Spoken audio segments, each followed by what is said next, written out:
මේ සතියේ අලුත්ම නිවුස් එක තමයි නාලන්දේ අලුත්ම ලීක් එක කියලා. ඉතින් ගොඩක් අය මම දැක්කා Facebook එකේ තියෙනවා ලින්ක් එක දාපන් තියෙනවා ලින්ක් එක දාපන් කිය. ඉතින් ඇත්තටම කරපු වැඩේ නෑ වැරදි. මොකද ගුරුගෝල සම්බන්ධය කියන්නේ ගොඩක් එහා ගිය දෙයක් ආදි කාලේ.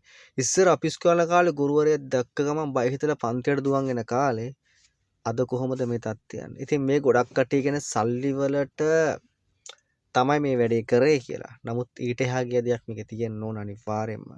ඉතින් ඉස්සර මිස්ලට බයිඳපු කොල්ලෝ දැන් අවුරුදු 16 17 වෙනකොට මිස්ලගෙන් තමයි ඉස්සෙල්ලම වැඩේ පටන් ගන්න තත්ත්වයටපත් වෙලා තියෙන්නේ.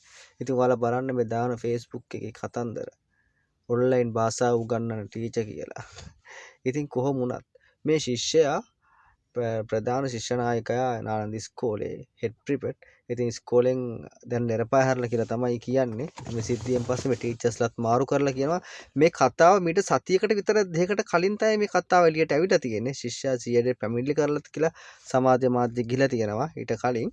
ඉතින් කොහොම වුණත් දැන් තමයි මේක සමාජයට මුදා හැරලා තියෙන්නේ. එයාගේ ළඟම ඉන්න මිතුරෙක් හෝ සාමාන්‍යයෙන් හතුරෙක් වෙන්න පුළුවන්. ඒ හතුරෙක් වෙන්න ඕනේ මේ වගේ කරන්නේ. අර මේව හංගගෙන තියාගන්න බෑනේ. තව කෙනෙක්ට පෙන්වන්න හිතන මෙහෙම දෙයක් කරාම මම ඔකට කරා මම මේකට කරා අර තියෙන භාෂාවෙන් කියනවනේ. ඉතින් ඒක ප්‍රතිඵලයක් වශයෙන් තමයි ඉතින් මේ වයසක ටීචර් කෙනෙකුත් ඉන්නවා අවුරුදු 45ට 48ක් 49ක් විතර වෙන. ඉතින් මේ ටීචර් ළමයි නැත්නම් ඉතින් ලස්සන පෞල් ජීවිතයක් සම්පූර්ණයෙන්ම නැති වෙලා යනවා. ඉතින් ඇත්තම කතාව ඉතින් ඕක තමයි. ඉතින් අද සමාජෙ ඉතින් සම්පූර්ණයෙන්ම ටෙලිවිෂන් කතා වලින් තමයි මේ හැමදේම සිද්ධ වෙන්නේ. ඉතින් දැන් ඉතින් කතා යන්නෙත් ටීචර්ස්ලට ආදරය කරන විදිහේ channels වල. ඉතින් ඔයාලා බලනවත් ඇති ඒ කතා hinaවි අන්තිම ප්‍රතිඵල තමයි ඔන්න ඔබේ දරුවටත් සිද්ධ වෙන්නේ.